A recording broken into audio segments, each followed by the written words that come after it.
man, magsayawan. Salhayop ay ipagdiwang. Ipagdiwang! Mapala ang kanyang buhay at lumawig habang araw. Mga walang loob, mga walang damdam, kayo'y masasaya bago'y nagluluksa ang kawawang bayan. Mga walang puso, mga walang dangal, nasaan ang pangakong kayo ay dadamay sa mga pumanaw? Salhayop!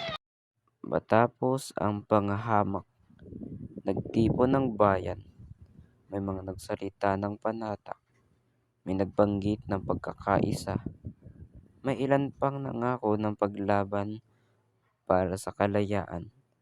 Ang kanilang mga tinig ay maganda sa pandinig, ngunit hindi lahat ay totoo. Sa gilid ng pagtitipon, si Asalhayop ay tahimik na nakikinig ngunit hindi nakikibahagi. Ang kanyang mga mata'y malamig at sa kanyang loob ay may masamang binabalak. Habang sila'y nag-uusap tungkol sa paglaya, siya na may nagbibilang ng sariling pakinabang. Para sa kanya, ang kalayaan ay walang halaga kung hindi siya kikita.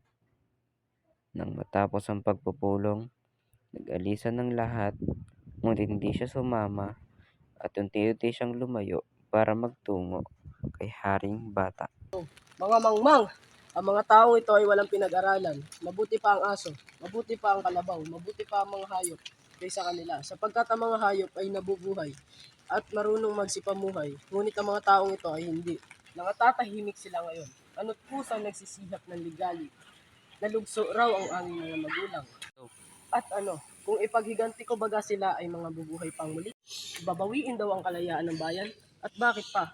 Mabuti pa ang may salaping alipin kaysa mahirap na laya. Hahanapin ko ang mga enchik at hahanapin ko si Haring Bata. Sasabihin sa kanya ang lahat ng mga salapi na naman ito.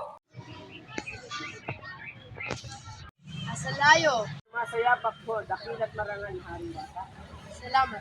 Sana ay talagang paparoon sa inyong bahay. At may nasasabihin malaking bagay.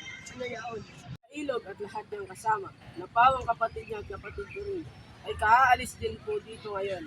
Mga nagsasakbat ng sandatat at kayo po ipapakain. Tunay?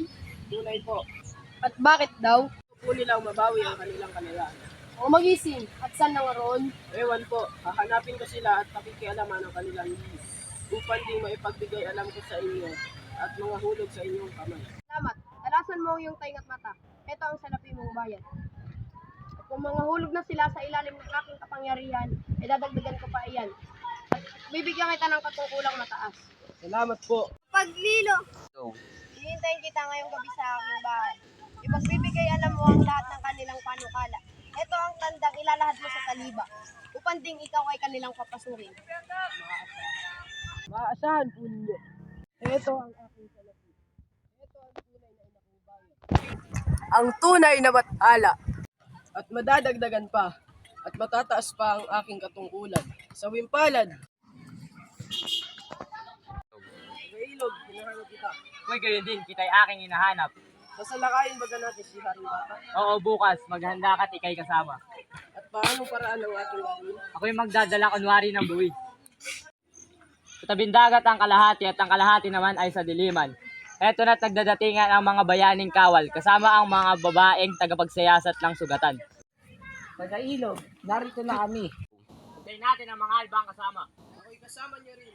Ngunit ako'y uuwi pa muna sandali. Go. Asahan ninyong ako'y darating. Asahan ninyong kung saan kayo mamamatay ay doon din ako magpapakamatay. Paalam.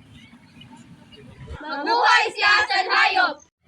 Hintay! Taga-ilog, huwag mong palisin si Asalhayop! At bakit? Walang lihim na hindi na ihahayag. Ang kanyang pagtataksil ay nabunyag. Ang mga mata ng bayan ay nakatutok sa kanya. Siya ay hinatulan ng kamatayan. Isinagawa ang parusa.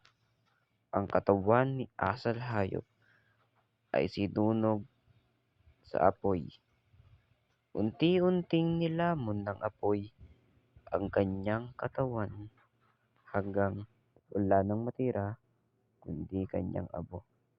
Walang tinig ng habag, walang luha ng kalungkutan.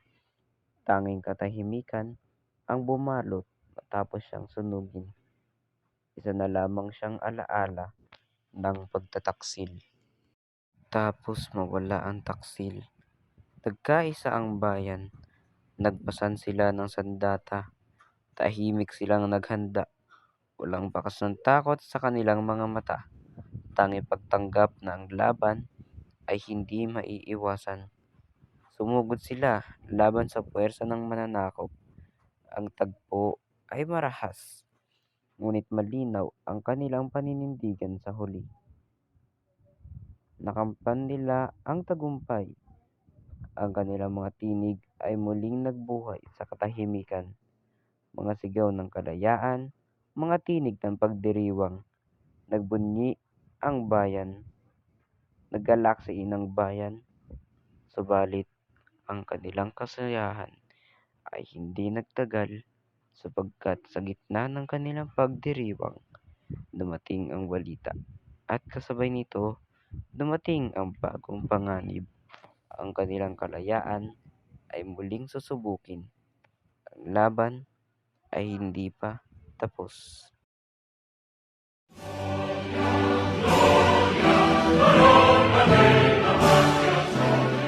Sino ang mga dumarating? Sino kaya? Sino kaya? Ako'y si Dilat na Pula. Ako naman, si Matulaw. Kalaban ba kayo? Kami ay kaibigan. Ano ang inyong nais? Ang iligtas kayo sa pagkapanghinaya. Isa ko na baga? Meron. Tanawin niyo sa daang kanan, ang tila nawawaring nagdidilim na malilit na langgam na paparito, at ang mga kawal na babak sa inyong bayan. At sino nga sila? Ang mga kapatid ninyo. Paano langit? Go! Sumpa na langit! Sino naman ang mga iligyan sa Inyo ring mga kapatid. tanawin niyo sa daang kaliwa, lalo pang makapal, babakayin kayo. At sino naman ang mga Inyo ring mga kapatid. Paano bathala? Panibathala! Go! Tanawin niyo sa daang leon, ang mga maraming kawal na kapatid. Yan ay aming mga kubo. Tanawin niyo sa dagat ang mga sasakyang pambaka. Yan ay lahat ay sa amin. Mukhang kapatid kayo sa amin, ang aming mga hari, puso at kaluluwa, inyo rin lahat. Pagtatanggol namin kayo sa lahat ng galis at pagkapakit. Tapat ang inyong paikipag kapatid sa amin.